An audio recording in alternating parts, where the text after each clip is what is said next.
Buenas.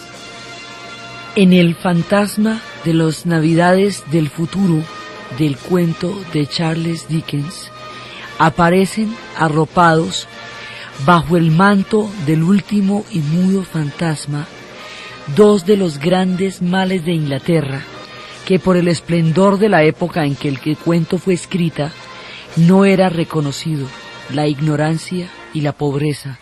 Dos niños raquíticos mostraban las falencias de una sociedad que había edificado una gran riqueza sobre muchísima miseria. Entonces, cuando terminaba la Segunda Guerra Mundial, todavía no se alboraba la luz al final del túnel. En el año de 1942 se le encomendó la misión a Lord Beveridge que hiciera una investigación sobre el estado actual de ese momento en que Inglaterra se encontraba. Y él se encontró con 4 gigantes. 5 gigantes que él decía. Él había sido director del London School of Economics durante la época del periodo entre guerras, y él se encontró con 5 gigantes que eran parte del gigante de la necesidad. Se encontró con los gigantes que él llamó la necesidad, la enfermedad, la suciedad, la ignorancia y el desempleo. Con eso empezó a hablar de lo que era la necesidad fundamental de la salud, de la educación, de la seguridad social. Empezó a hablar de la necesidad de satisfacer esa sociedad, y el planteamiento fue el siguiente, que lo decía él, y sobre ese informe lo decía Churchill: si al pueblo inglés se le ha pedido un sacrificio tan grande como el que se le pidió durante la Segunda Guerra Mundial, si solo se les ofreció sangre, sudor y lágrimas, si tuvieron que esforzarse de la manera que lo hicieron, si tuvieron que sufrir lo que sufrieron, si entregaron su alma como la entregaron todos y cada uno de los ingleses durante los años de la guerra, algo hay que darles a cambio que justifique tanto sacrificio, o si no la guerra no habrá tenido sentido. Algo tiene que compensar tanto dolor, tanta sangre y tanto sacrificio para que un pueblo pueda tener algún tipo de retribución después de haber entregado el alma en un conflicto como lo hicieron los ingleses en la Segunda Guerra Mundial. Lo que les darían a cambio serían las bases del Estado benefactor. Y el informe de Lord Beveridge se volvió un hito, porque fue tomado en serio. Era un diagnóstico crudo del estado de miseria en que se encontraba Inglaterra y de la manera como no cubría las necesidades de casi nadie y cómo había quedado postrada y destruida por la guerra. Y fue en el momento de mayor pobreza, cuando más alcanzada estaba, cuando más entristecida estaba, que decidieron implementar las políticas que tenderían hacia el pleno empleo, hacia la seguridad desde la cuna hasta la tumba, hasta el derecho de pensiones, hasta el derecho de educación gratuita, hacia el derecho de conocimiento, hacia el derecho de salud, pensando que esa era la compensación que se merecía un pueblo que había entregado toda su alma en los años de la Segunda Guerra Mundial. Ese es el principio del Estado benefactor. Y esto es un pacto que hace Inglaterra, un pacto que comienza Churchill, pero que después de que Churchill pierde las elecciones, lo va a continuar el gobierno laborista, y después de que lo continúe el gobierno laborista, lo va a continuar el siguiente gobierno conservador, porque el pacto que se hizo estaba por encima de los intereses partidistas, estaba por encima de los intereses personales, estaba por encima de los botines políticos. El pacto que se hizo era crear una Inglaterra justa después de la Segunda Guerra Mundial. Y con esto se respondían las grandes preguntas de la economía.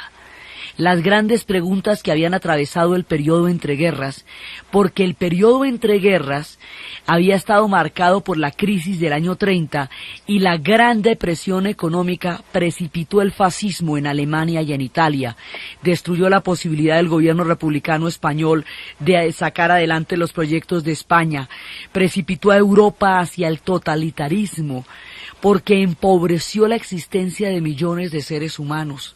Entonces la pregunta era qué pasaba con la economía que era capaz de destruir de esa manera las sociedades y cómo se salía de ellas.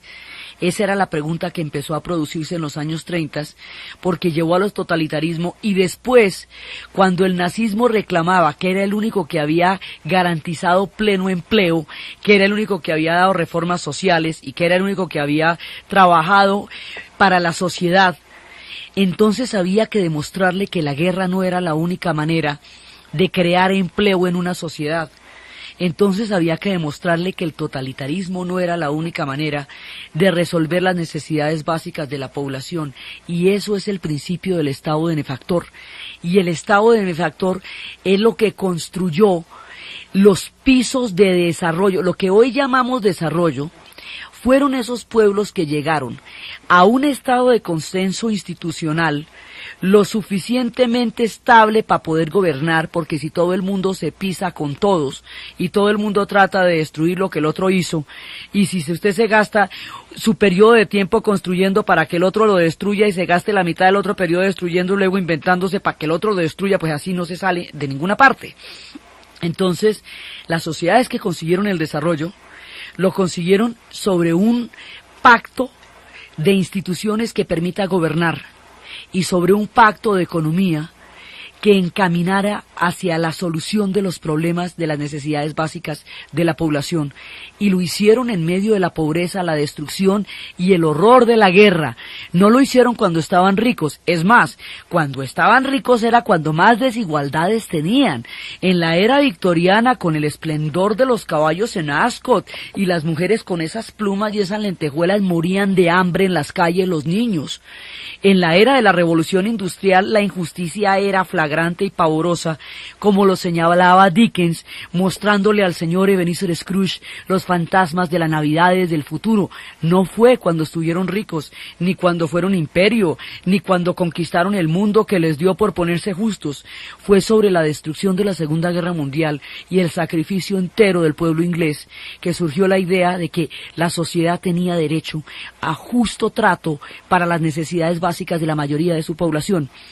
Ahora, el debate viene de tiempo atrás y aquí pasó una cosa muy importante, y era que unos personajes, digamos, aquí se rompe lo que era el Estado y no interventor, el de dejar hacer y dejar pasar, laissez-faire, laissez-passer.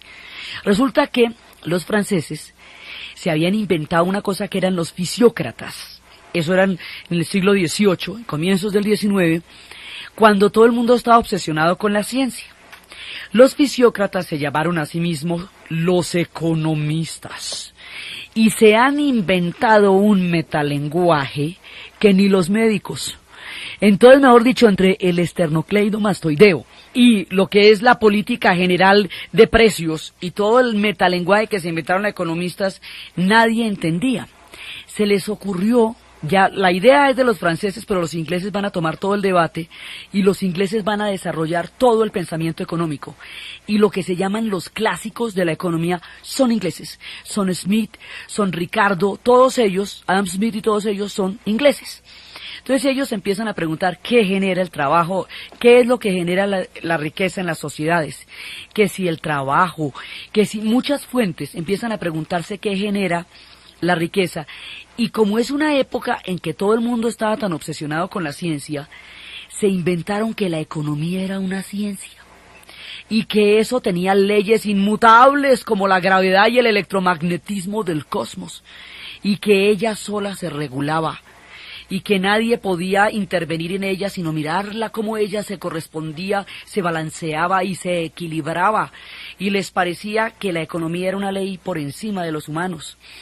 Y resulta que La idea era que la economía tendría a buscar el equilibrio, que la oferta y la demanda tendrían a equilibrarse, y que el principio era la mezquindad humana, porque si todo el mundo velaba por sus propios intereses al tiempo, se desarrollaban las sociedades sobre el principio de la mezquindad humana.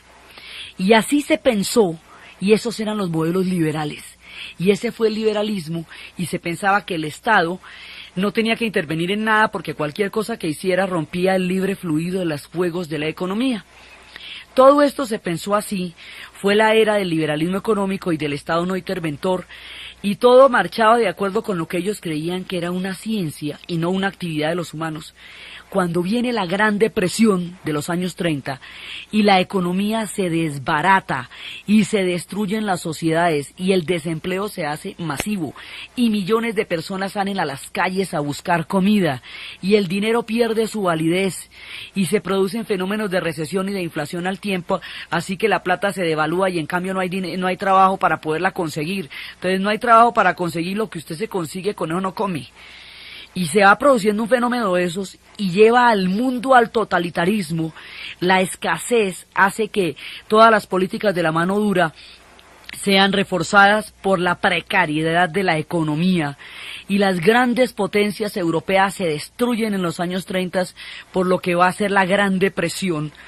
Y van a conocer este cataclismo, entonces se preguntan, oiga, ¿qué falló? Pero no, que la economía era una ciencia fantástica, que ella se regulaba a sí misma y todo el mundo era feliz. ¿Qué pasó? Descubrieron el principio de incertidumbre en la economía. Y John Maynard Keynes, Sir John Keynes, de la escuela de Cambridge, es el que empieza a diseñar el pensamiento macroeconómico, es el pensador de lo que va a ser la teoría económica del Estado benefactor. Entonces el tipo dice, no, un momentico, es que al Estado sí le toca intervenir. Y al Estado sí le toca garantizar las pensiones, y le toca garantizar la educación, y le toca invertir en proyectos de desarrollo social, y le toca generar el pleno empleo, porque los intereses particulares no lo van a hacer. Entonces tiene que garantizar que desarrolle inversiones. La política era más o menos como abrir muchos huecos y poner a otra gente a tapar los huecos para que todo el mundo tuviera trabajo y todo el mundo tuviera nivel adquisitivo. Y empieza a desarrollarse por primera vez un pensamiento humanista en la economía que hiciera que todas esas leyes sirvieran para hacer de las sociedades lugares más justos. Y esto pasa sobre las cenizas de la Segunda Guerra Mundial.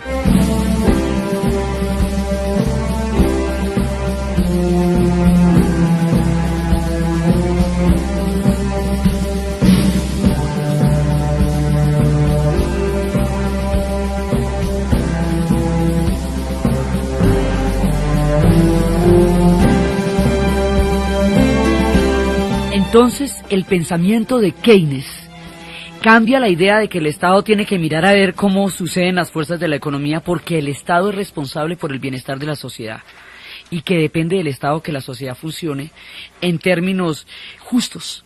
Y la idea de que la justicia social es un principio de paz y que la gente tiene que tener seguridad y salud desde la cuna hasta la tumba es el principio del Estado benefactor. Principios parecidos a estos se estaban desarrollando en Estados Unidos en el New Deal, que fue también lo que sale después de la depresión. Y poco a poco el resto de los estados europeos van a empezar a poner los estados benefactores, y durante 3 décadas el mundo conocerá los estados, Europa conocerá los estados benefactores, entre otras cosas con los dineros del Plan Marshall. Eso ayudó bastante, pero los dineros del Plan Marshall concebidos dentro de este esquema. Hasta entonces, lo único que le preocupaba a los ministros de Hacienda era reducir el gasto, contraer el gasto. Ahora, cuando la crisis social desbordaba todo, reducir el gasto era matar a todo el mundo de hambre. Entonces, cuando se dan cuenta que no pueden sostener esta teoría, porque entonces no se sostiene la sociedad. Y si la economía no puede hacer que la sociedad se sostenga y sea viable, entonces ¿para qué sirve la economía? ¿Y cuáles son sus leyes si no son capaces de sacar adelante las sociedades? Ese es el principio del Estado benefactor. Esto por primera vez integró la sociedad inglesa.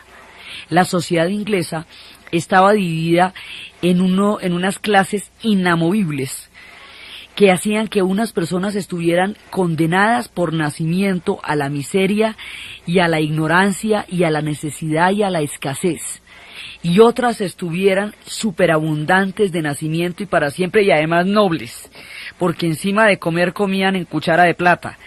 Entonces, las clases sociales en Inglaterra vivían en pisos distintos, y los de abajo vivían en las mazmorras y los de arriba vivían en los palacios. En la Primera Guerra Mundial empezaron a darse fenómenos de integración, también después de la hecatombe, pero luego la crisis del año 30 destruye todas las reformas del gobierno laborista que intentó hacerlas en ese momento. La crisis del año 30 destruye todos los proyectos de desarrollo social que se hicieron en ese momento en Europa y empuja hacia el fascismo. Entonces, para evitar eso, tienen que garantizar que haya tal nivel de equidad económica en las sociedades, que las cargas se balancen y se equilibren de tal manera que las sociedades sean estables por su propia composición económica y que eso las preserve de los totalitarismos. Ese es el aprendizaje que hacen los ingleses de la Segunda Guerra Mundial y consideran que si no se han aprendido eso, entonces nada hubiera tenido sentido. Entonces el sacrificio hubiera sido totalmente inútil, entonces todos esos años de oscuridad y de bombardeos hubieran quedado solo como un cruel remanente de la perversidad de esa guerra y no hubiera sacado adelante la sociedad inglesa. Esta es la Europa de la posguerra y poco a poco se va a recuperar hasta el punto en que la escasez deja de ser el problema fundamental de estos pueblos y van a empezar a plantearse otro tipo de posibilidades y de expectativas y empiezan a subir los niveles de vida y empiezan a subir la expectativa de vida, los niveles de educación y empieza a surgir el concepto de lo que se llama desarrollo. Eso todavía es un paradigma de aquello a lo que tienen derecho las sociedades. Esta es una manera de narrar cómo los ingleses se pusieron de acuerdo para sacar un proyecto social conjunto y cómo ese pacto estuvo por encima de todos los gobiernos y de todos los partidos y de todos los intereses, porque estaba al servicio de un interés mucho más grande que el de cualquiera de los particulares, el interés de sacar adelante la sociedad inglesa. Y por primera vez el concepto de justicia que quería Dickens en sus cuentos y que durante los 100 años del siglo XIX llevó a toda clase de pensamientos, va a traducirse en una realidad concreta. Inglaterra empieza a tener una equidad económica y es entonces cuando se va haciendo mucho más fuerte interiormente, que aún va a perder el imperio, lo va a perder todo y van a tener que vivir en esa pequeña isla después de haber estado dispersos por el mundo. Y al tener que vivir en esa pequeña isla, se van a poner de acuerdo para convivir en condiciones éticas y en condiciones equitativas en esas pequeñas islas, ya cuando el mundo no les pertenece. Y ese es el principio de la manera como ellos van a superar los problemas de pobreza y de las 5 necesidades del gigante y de los fantasmas de las navidades del futuro y de todas las miserias que la revolución industrial había traído, así como la parte de los de arriba habían hecho grandes fortunas con la revolución industrial, los del piso de abajo habían padecido la más abyecta pobreza por cuenta de la revolución industrial. Y todo ese desarrollo económico que tuvo Inglaterra en el siglo XIX era para unos. La sociedad de la posguerra, es la primera sociedad que es para todos, donde van a caer todos los ingleses, donde van a comer todos los ingleses y donde van a tener salud y educación todos los ingleses. El principio de las sociedades de la posguerra es que tiene que incluir en lugar de excluir a la gente. En Alemania se planteaba que una de las razones por las cuales Alemania se fue al fascismo era porque el proyecto nazi no era para todos los alemanes, no era para los alemanes judíos, no era para los alemanes de otros orígenes, no era para los alemanes de izquierda, no era para los alemanes de otros tipos de pensamiento distinto a los nazis. Entonces la idea era que la Alemania que se iban a inventar después era para todos los alemanes. Todos tenían que caber ahí. En esta Inglaterra van a caber todos los ingleses. Y son esas sociedades las que conciben la idea de que todo el mundo tiene que tener un lugar ahí y tiene que tener un lugar digno y tiene que tener un lugar de educación y un lugar de salud, las que posibilitan que esos pueblos salgan de las cenizas y se conviertan de nuevo en países altamente viables en la segunda parte del siglo XX, o si no desaparecen entre las ruinas y el humo de los bombardeos. Sí hubo Plan Marshall, pero el Plan Marshall sin el pacto social y sin el acuerdo de Inglaterra no hubiera funcionado y no hubiera sacado a esta gente de la escasez. Es precisamente eso lo que se ponen de acuerdo alrededor del informe de Lord Beveridge. Esos informes son patrones de referencia literales de lo que se va a hacer con una sociedad cuando se mira a sí misma en todas sus necesidades y empieza a plantear cómo las va a sacar adelante. Eso sería el paradigma para el resto de los pueblos de la Tierra, pero se ha cumplido en muy pocos. Y en uno de los pocos lugares donde se ha cumplido este paradigma de manera completa, donde se cumplió durante 3 décadas, fue en la Inglaterra de la posguerra, a raíz del informe de Lord Beveridge y a raíz de las teorías económicas de John Maynard Keynes. Y arranca una época que va llevando poco a poco a Inglaterra a convertirse en un país de nuevo boyante. Inglaterra sale de las cenizas, Inglaterra reconstruye las calles, reconstruye los pedazos y las astillas de lo que dejó los bombardeos, y una vez más salen de la nada. Estos pueblos se levantan. No fueron ricos como sociedad, sino hasta la posguerra. Antes eran ricos sectores de esa sociedad cuando eran imperios, pero como sociedad no fueron ricos sino después de esta guerra. Ya se habían levantado de la primera, donde quedaron arruinados.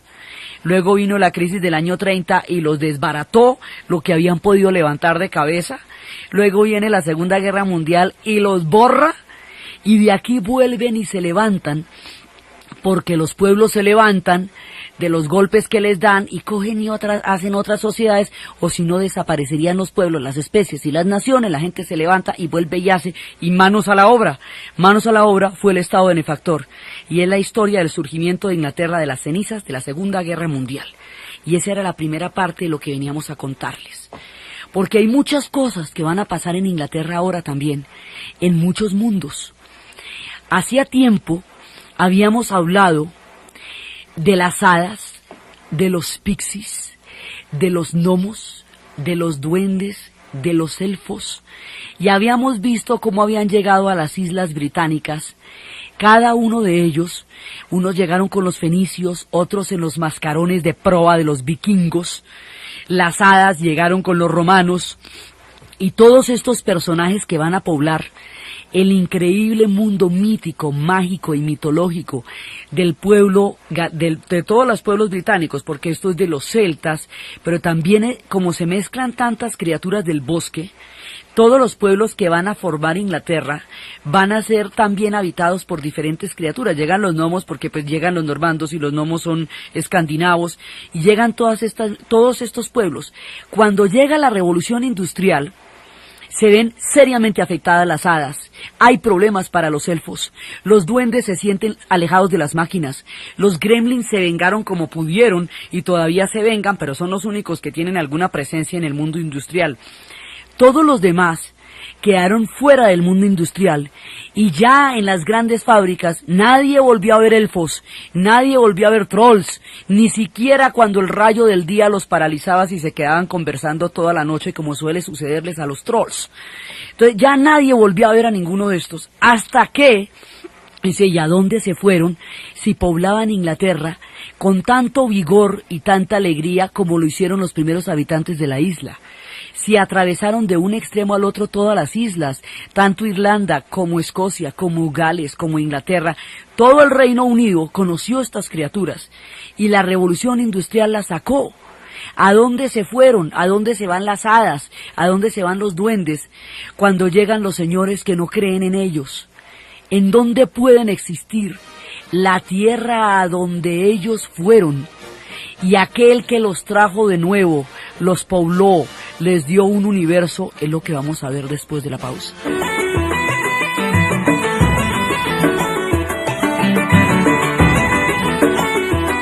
¿A dónde se irían entonces las hadas, los trolls, los elfos, los hobbits, cuando los había sacado el mundo de la revolución industrial, Tolkien habría de darles un lugar.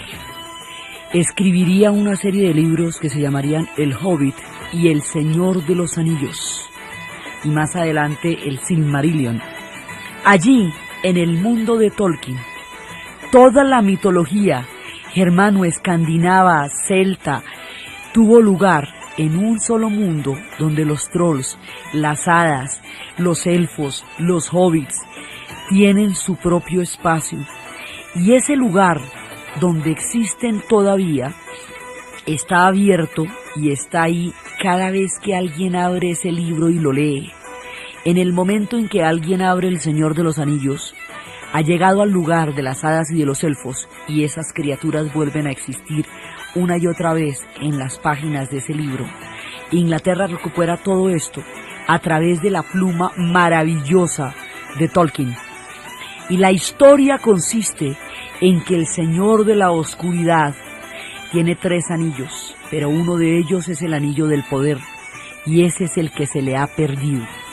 Se le ha perdido el anillo del poder, y por una casualidad lo va a encontrar el Hobbit, una criatura agraciada, con una naturaleza bonachona, más bien inocente, que para empezar va a tener que cruzar toda la tierra de nadie, y al cruzar la tierra de nadie va a tener que llegar a los reinos del Señor de la Oscuridad, y en los reinos del Señor de la Oscuridad va a tener que llegar al volcán donde va a hundir el anillo, y de esa manera va a salvar al mundo del Señor de la Oscuridad. En eso se le va todo el libro, y la idea de cómo va a llegar hasta allá, las batallas que tienen, los enanos que los acompañan, la cantidad de ingenio, la magia con la que ellos van a resolver todas esas situaciones. El problema del anillo del poder es que consume a quien lo posee, porque esa es la naturaleza del anillo. Entonces cada uno que tiene el anillo, cada vez que va a buscar en la tierra de nadie y en la tierra de la oscuridad, tiene la tentación de quedarse con el anillo, de apoderarse del mundo, porque ese es el anillo del poder, y el anillo del poder consume a quien lo tiene. Entonces tienen que vencer esa gran tentación.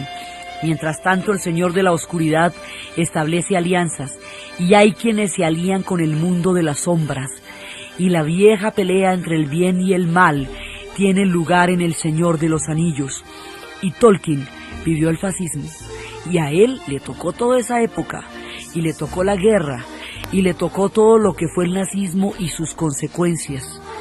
Y él habla del Señor de la Oscuridad, y de las alianzas con el reino de las sombras, y cómo el Señor de la Oscuridad se va apoderando de las tierras que antes eran las tierras de nadie, y cómo cada vez su poder se va haciendo mayor, porque se va apoderando del corazón de los hombres que se dejan seducir por los lados oscuros y sombríos de las fuerzas que se desencadenan en las tierras del Señor de la Oscuridad. Y es contra ese avance de las fuerzas del Señor de la Oscuridad, es contra ese ensombrecimiento de las almas y los corazones que tiene que luchar el Hobbit para poder llevar el anillo hasta el punto donde se destruya y evitar que la posesión del anillo por parte del Señor de la Oscuridad ensombrezca toda la tierra. Y eso lo vivieron los ingleses, en carne y hueso, y con los pixies y los trolls y los elfos. Unos y otros estaban librando esa batalla. Los ingleses la libraron en su tiempo, y luego todos acompañaron a Tolkien a librarla en El Señor de los Anillos, y así se recupera un mundo importantísimo que siempre ha habitado esas islas. La gente que ha estado conoce el poder de los gnomos y los lugares donde se ocultan tras los bosques, pero solo hasta que Tolkien los trae todos juntos y los pone en las páginas de los libros de la tierra de la fantasía, donde siempre van a habitar las criaturas en un mundo totalmente seguro, porque siempre se podrá acudir a él con la magia de las páginas de los libros. Y así es como Tolkien trae, también en la posguerra, esto es en el 51, que empiezan a aparecer de nuevo los trolls que habíamos visto desalojados por el mundo de las máquinas y la severidad del mundo industrial, y a quienes el mundo de la razón había tratado con tanta dureza, desconociendo deliberadamente la existencia de las hadas, a pesar de su antigüedad y de haber llegado con los romanos, las desconocieron por completo. Todas estas criaturas reviven y van a retornar con toda su vitalidad en las páginas de Tolkien, y en el Silmarillion le cuentan las geografías para que la gente que tenga confusiones acerca de la naturaleza del mundo de las fantasías tenga total claridad al respecto. Todas estas cosas están pasando en Inglaterra en la posguerra. Simultáneamente pasa la creación del Estado benefactor, la Guerra Fría, el mundo de los espías, el Señor de los Anillos. Todo eso está pasando en la Inglaterra de la posguerra. En las noticias del Imperio empieza a suceder una de esas crisis, dos crisis fuertes. Sacuden estos primeros años, por supuesto, después de la independencia de la India. Una de ellas es que en tiempos del esplendor del Imperio Británico, Disraeli le ha regalado a la reina Victoria como fino detalle Chipre, en el Mediterráneo, ya que estaba por allá. Chipre, una isla por donde ha pasado todo el mundo, tiene una población griega y una población turca. Los griegos son la mayoría, Chipre siempre ha sido griego, y cuando decimos que siempre ha sido griego, decimos que hace 4000 años es griego, porque ella es antigua y la ha poblado todo el mundo. Chipre tiene una gran mayoría de población griega, pero queda muchísimo más cerca geográficamente de Turquía de lo que queda de Grecia. Cuando los griegos buscaron la independencia, a los ingleses se le ocurrió la idea de ponerlos a pelear con los turcos, porque la isla tenía una minoría turca y una mayoría griega. Al ponerlos a pelear con los turcos, se armó un problema ya que todavía no se ha resuelto, porque la independencia de la isla quedó mediada por una partición, y hay una línea tila que divide la parte griega de la parte turca, que en una isla es ridículo porque es como ponerle un pedazo de ladrillo a una cuadra y decir que de aquí para acá son de unos y de aquí para acá son de otros. Esa crisis es paralela a la crisis del Canal del Suez, porque el Canal del Suez era franco-británico. Lo empezaron a construir los franceses con la compañía de Lesseps, lo construyeron los franceses, y luego los ingleses se tomaron esa zona como protectorado, y estuvo en sus manos durante mucho tiempo, hasta cuando Gamal Abdel Nasser nacionaliza el Canal del Suez. Y precisamente la importancia de Chipre era la ruta a Suez y la ruta hacia la India. Ya cuando la India se independiza, ¿en qué queda Suez y en qué queda Chipre? Ya el soporte histórico de la importancia geopolítica de estos dos puntos de la geografía queda sin piso, porque ya no está la India. Por eso cuando no está la India, ya todo es vacío. Entonces, es cuando Nasser nacionaliza el Canal del Suez en el 56. Los ingleses y los franceses entran en guerra contra él. Los rusos y los norteamericanos aprovechan la maravilla de circunstancia para apoyar a Nasser. Los ingleses y los franceses son derrotados y salen del Canal del Suez, de donde van saliendo los tiempos coloniales de ingleses y franceses, van entrando los norteamericanos y los soviéticos, trayendo los tiempos de la Guerra Fría. Y así es que la Guerra Fría va a polarizar el mundo, porque va a tomar el lugar de los órdenes históricos que le precedían.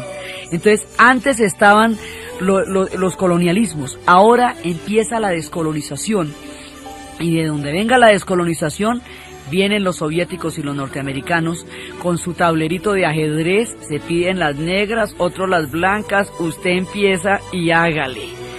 Entonces, el Canal del Suez lo pierden los británicos. Chipre se va a independizar, pero dividida y con un problema adentro que todavía no se soluciona. Cada tanto vuelven y se matan los grecochipriotas con los turcochipriotas. Y el arzobispo Macarios es un símbolo de la independencia griega, grecochipriota. Y en el momento en que partieron la isla, por supuesto, eso lo hicieron entre Turquía y Grecia y no le contaron a los chipriotas, porque en alguna parte decían que las leyes de cacería no se consultan con los conejos. Entonces, todas estas cosas van quedando a medida que se va retirando el mundo colonial de los ingleses. Y los ingleses van a irse de todas partes del planeta Tierra y se van a quedar en su isla, donde se van a poner a vivir ellos y a convivir, porque es que antes se podían dispersar por todo el mundo si algo les molestaba. Ya no, van a quedar en las islas, en el Reino Unido, y ahí están, y punto, porque el resto del imperio se va. Después de la Segunda Guerra Mundial, los africanos habían jurado que la Segunda Guerra Mundial era la antesala para la descolonización. Ellos juraron su independencia, como lo juraron Bolívar en su época también. La Segunda Guerra Mundial es a los africanos lo que 1830 y 1819 es a los americanos, solo que un siglo después.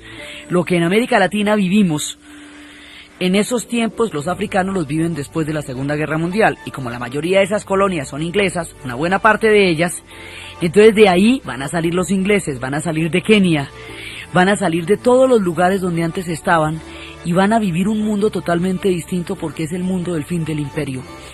Y es el mundo de los ingleses, el mundo del estado benefactor.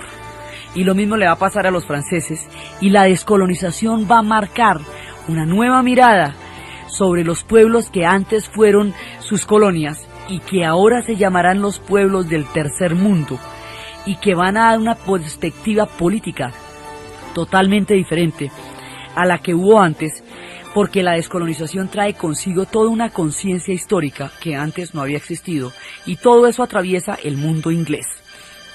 Eso desde el punto de vista de las noticias del imperio. Pero la publicación de un viejo libro, durante 40 años prohibido, va a traer algo que nadie se imaginaba: la chispa que daría comienzo a la revolución sexual.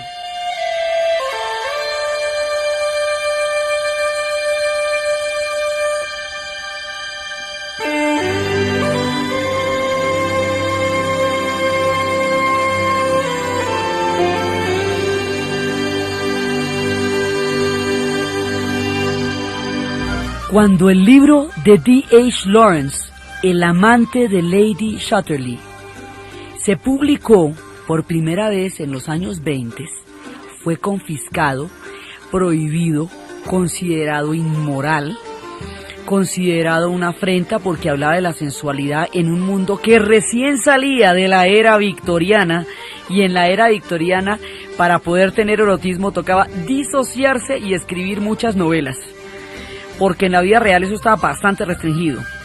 Y como El amante de Lady Chatterley es toda la sensualidad de una mujer, es Lady Chatterley, además una sensualidad entre clases sociales que en esa época era muy difícil, porque hasta que no pasaron las 2 guerras mundiales, las clases sociales eran inamovibles. La idea de una lady enamorada de un guardabosques que la haga sentir mujer, y la idea de ella transformándose en mujer y sintiéndose como mujer, narrada por la pluma de D.H. Lawrence a través de Constanza Chatterley, era un escándalo para la sociedad inglesa. Una corte, simple y llanamente, levantó el decreto de prohibición del amante de Lady Chatterley en los años 60.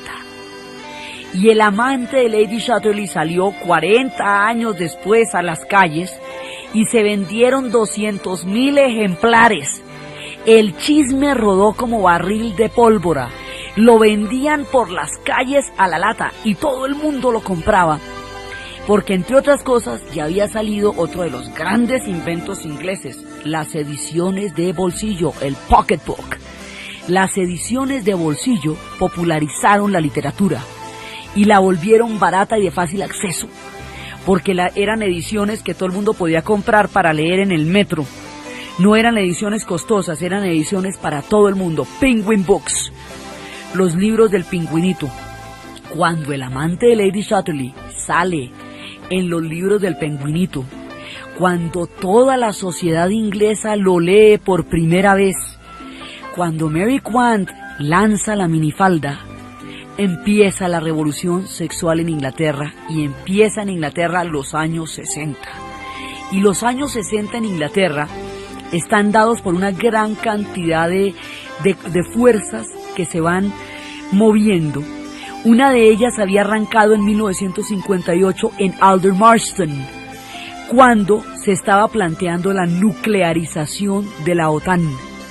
Entonces los ingleses dijeron, oiga, un momentico, nos acabamos de dar muchísimo palo durante 5 años en una guerra mundial convencional, y ahora, como si no hubiéramos aprendido nada al respecto, ¿queremos garantizar que la siguiente sea atómica? Entonces, citando a Einstein decía, si la tercera guerra mundial es nuclear, la cuarta es a palos, porque ya no quedará nadie para contar el cuento. Contra la nuclearización de la OTAN, Bertrand Russell, el maravilloso filósofo de todo el siglo, el humanista, va a dirigir a los 75 años manifestaciones en Trafalgar Square, y van a crear el Comité Nacional de Desarme, Committee of National Disarmament. La sigla, el logo de la sigla del Comité Nacional de Desarme Nuclear, que es el que va a crear las marchas de Aldermaston, acuñada en un círculo como un emblema que ellos llevarían para pedir al mundo que no adoptara los arsenales nucleares, para trancar la carrera armamentista nuclear, es lo que el mundo conocería como el símbolo de la paz. El círculo que tiene esas 3 rayas en la mitad, que una raya que se trifurca, es una estilización de Comité de Desarme Nuclear. Surge en Aldermaston, en Inglaterra, y da comienzo a toda la parte política de los años 60. Entonces, por un lado, el amante de Lady Chatterley abre las puertas de la revolución sexual a una sociedad largamente reprimida. La minifalda sube por primera vez y hace visible las piernas de las mujeres después de sociedades que durante tanto tiempo llevaban esos botincitos y esas faldotas tan largas, y eso es otro tipo de mirada del cuerpo. Las marchas antinucleares empiezan a dar la perspectiva política de una generación pacifista. Los chicos que nacieron aquí no tienen padres. Sus padres murieron todos en la Segunda Guerra Mundial, porque 50 millones de muertos se ponen muchísimo entre padres, que son los soldados que fueron al frente. Entonces es cuando llegan y dicen, ¿qué has dejado detrás para mí? Padre, ¿qué has dejado detrás para mí? Porque llegan a un mundo en donde todos los padres fueron asesinados por la guerra, y ahora, por eso con la nuclearización les parecía completamente insensato. Entonces aquí empiezan a darse las problemáticas que van a cuestionar una sociedad desde lo profundo.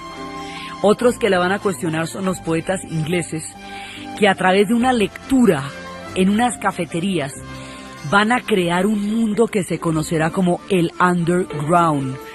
Underground es como se le llama a los subterráneos de los metros.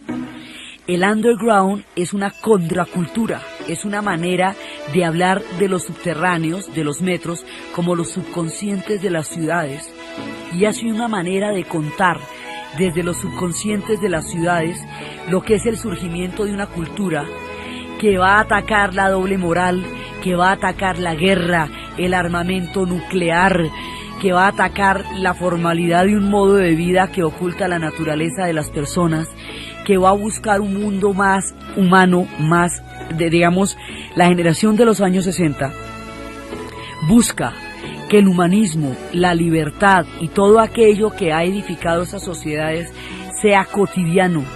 No solamente, ahora ellos sí son hijos del Estado benefactor, porque este nivel de cuestionamiento lo alcanzan cuando ya todos comen y han desayunado. Entonces son hijos de una sociedad que va llevando a la abundancia, de una sociedad que ha escapado ya de la escasez y que empieza a plantearse otro tipo de metas y empieza a hacer búsquedas espirituales y políticas cuando ya ha logrado que todo el mundo coma. Viene la generación de los años 60, vienen con todos sus cuestionamientos acerca de la cultura en la que están, acerca del modo de vida que tienen, acerca del derecho a la sexualidad, acerca del pacifismo, en contra de las guerras nucleares, en contra de la guerra como tal, porque lo que acaban de ver fue devastador. Es esta sociedad que se hace consciente de todo lo que ha vivido y se proclama humanista y quiere una forma de vida diferente. El underground inglés, que es totalmente transgresor, que es totalmente alternativo en el sentido literal de la palabra, porque son alternativos a la cultura del sistema. Ellos, hay una sigla que se llama UFO, que es la sigla en inglés para objeto volador no identificado, Unidentified Flying Object.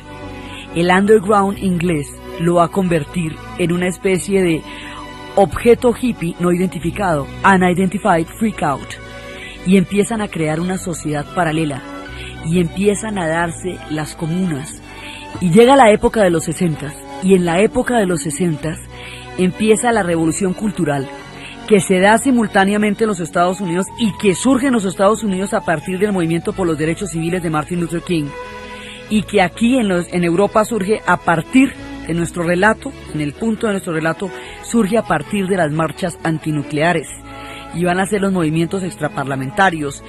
En Europa la contracultura va a ser muchísimo más politizada, en Estados Unidos va a ser más existencial, pero en Europa todas esas historias que han quedado atrás, y generaciones de socialistas, de anarquistas, de movilizaciones, crean un espectro político mucho más claro. Y los ingleses van a mezclar lo existencial de los gringos, que ellos lo son porque son los papás de toda esa cultura, con lo político de los europeos, y van a crear una mezcla muy particular que es su propia versión del underground y de la contracultura. Y la versión que ellos tienen del underground y de la contracultura, donde se va a expresar con mayor vigor, va a ser en el rock. Los pueblos que conocieron la minifalda, que la inventaron, que empezaron a cuestionarse el derecho a la sexualidad como un derecho al que tiene todo el mundo, que empezaron a cuestionar sus sociedades, van a cantar todas estas historias, les van a poner música, van a venir de los barrios obreros, van a venir de Liverpool, van a venir de los barrios de la gente obrera, de los excluidos, van a venir de todos aquellos que sin tener todavía, digamos, sin pasar miseria, porque la miseria desaparece por el Estado benefactor, aún no tienen un lugar bajo esta sociedad que ellos consideran que merecen. Y de las tierras de los obreros de Liverpool, hijos de ellos y sin padres, van a llegar 4 chicos que el mundo conocerá y que primero fueron conocidos en Hamburgo, en la caverna, y que más adelante van a ser conocidos en su propia tierra, y que se llamarán los Beatles. Y otros muchachos que vienen también de un estrato obrero y que van a cantar a historias más rudas serán los Rolling Stones. Y otros muchachos que vienen de las orillas de estos pueblos industriales traerán un grito generacional y se llamarán The Who. Y la historia de todos ellos, lo que cantaron, lo que dijeron, por qué lo cantaron y qué fue lo que dijeron, es lo que vamos a ver en el siguiente programa y a escuchar en la música con que Inglaterra nos cuenta toda su revolución interior a través del rock. Entonces, desde los espacios de los fantasmas de las necesidades del gigante que vio Lord Cavendish, o de los fantasmas del futuro que había predicho Dickens, desde la tierra a donde pudieron volver después de siglos de exilio los gnomos y los elfos y los duendes, desde el asombro y la novedad de ver a Lady Chatterley vendiéndose en las esquinas, y desde las marchas antinucleares de Alder Marston, en la narración de Ana Uribe y en la asistencia técnica César Moreno. Y para ustedes, feliz domingo.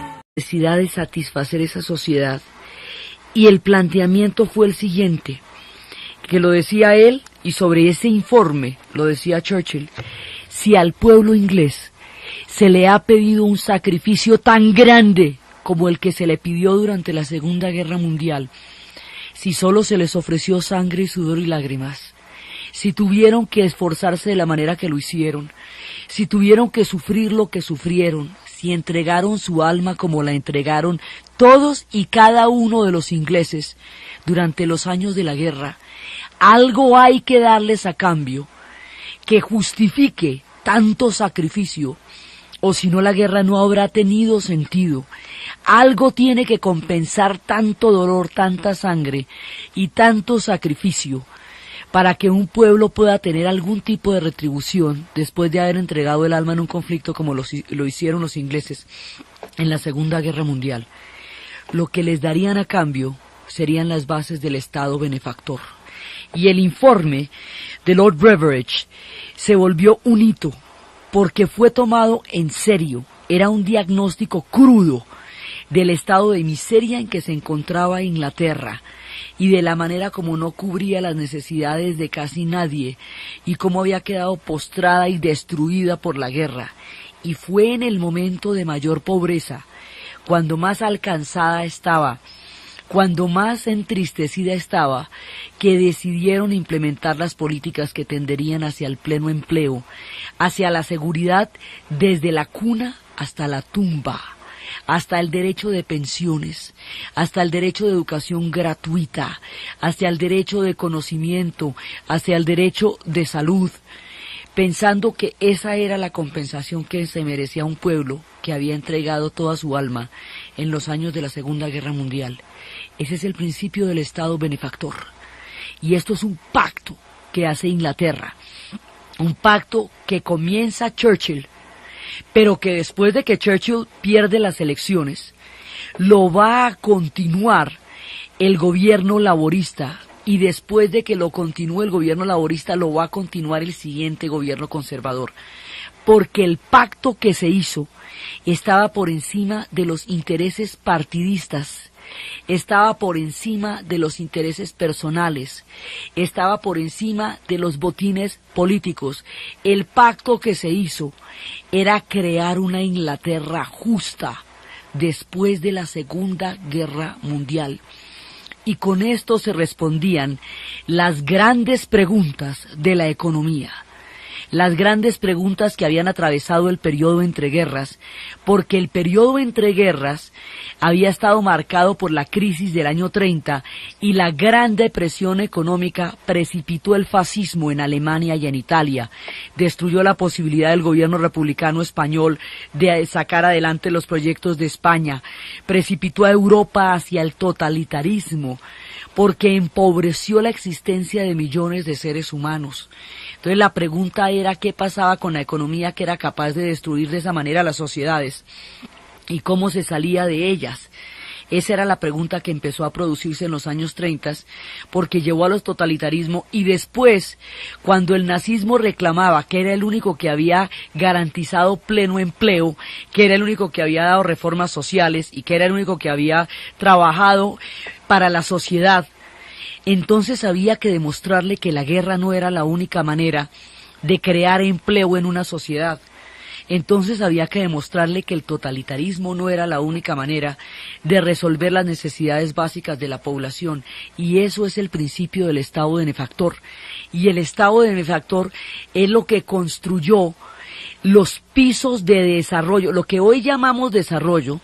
Fueron esos pueblos que llegaron a un estado de consenso institucional lo suficientemente estable para poder gobernar, porque si todo el mundo se pisa con todos y todo el mundo trata de destruir lo que el otro hizo, y si usted se gasta su periodo de tiempo construyendo para que el otro lo destruya y se gaste la mitad del otro periodo destruyendo, luego inventándose para que el otro lo destruya, pues así no se sale de ninguna parte. Entonces, las sociedades que consiguieron el desarrollo lo consiguieron sobre un pacto de instituciones que permita gobernar y sobre un pacto de economía que encaminara hacia la solución de los problemas de las necesidades básicas de la población. Y lo hicieron en medio de la pobreza, la destrucción y el horror de la guerra. No lo hicieron cuando estaban ricos. Es más, cuando estaban ricos era cuando más desigualdades tenían. En la era victoriana, con el esplendor de los caballos en Ascot y las mujeres con esas plumas y esas lentejuelas, morían de hambre en las calles los niños. En la era de la revolución industrial, la injusticia era flagrante flagrante y pavorosa, como lo señalaba Dickens, mostrándole al señor Ebenezer Scrooge los fantasmas de las navidades del futuro. No fue cuando estuvieron ricos, ni cuando fueron imperio, ni cuando conquistaron el mundo que les dio por ponerse justos. Fue sobre la destrucción de la Segunda Guerra Mundial y el sacrificio entero del pueblo inglés que surgió la idea de que la sociedad tenía derecho a justo trato para las necesidades básicas de la mayoría de su población. Ahora, el debate viene de tiempo atrás y aquí pasó una cosa muy importante, y era que unos personajes, digamos, aquí se rompe lo que era el Estado y no interventor, el de dejar hacer y dejar pasar, laissez-faire, laissez-passer. Resulta que los franceses se habían inventado una cosa que eran los fisiócratas. Eso eran en el siglo XVIII, comienzos del XIX, cuando todo el mundo estaba obsesionado con la ciencia. Los fisiócratas se llamaron a sí mismos los economistas y se han inventado un metalenguaje que ni los médicos. Entonces, mejor dicho, entre el esternocleidomastoideo y lo que es la política general de precios y todo el metalenguaje que se inventaron los economistas, nadie entendía. Se les ocurrió, ya la idea es de los franceses, pero los ingleses van a tomar todo el debate y los ingleses van a desarrollar todo el pensamiento económico. Y lo que se llaman los clásicos de la economía son ingleses. Son Smith, son Ricardo, todos ellos, Adam Smith y todos ellos son ingleses. Buenas. En el fantasma de las navidades del futuro del cuento de Charles Dickens, aparecen arropados bajo el manto del último y mudo fantasma dos de los grandes males de Inglaterra, que por el esplendor de la época en que el cuento fue escrita no era reconocido: la ignorancia y la pobreza. Dos niños raquíticos mostraban las falencias de una sociedad que había edificado una gran riqueza sobre muchísima miseria. Entonces, cuando terminaba la Segunda Guerra Mundial, todavía no se alboraba la luz al final del túnel. En el año de 1942 se le encomendó la misión a Lord Beveridge que hiciera una investigación sobre el estado actual de ese momento en que Inglaterra se encontraba. Y él se encontró con 4 gigantes. 5 gigantes que él decía, él había sido director del London School of Economics durante la época del periodo entre guerras, y él se encontró con 5 gigantes que eran parte del gigante de la necesidad. Se encontró con los gigantes que él llamó la necesidad, la enfermedad, la suciedad, la ignorancia y el desempleo. Con eso empezó a hablar de lo que era la necesidad fundamental de la salud, de la educación, de la seguridad social. Empezó a hablar de la necesidad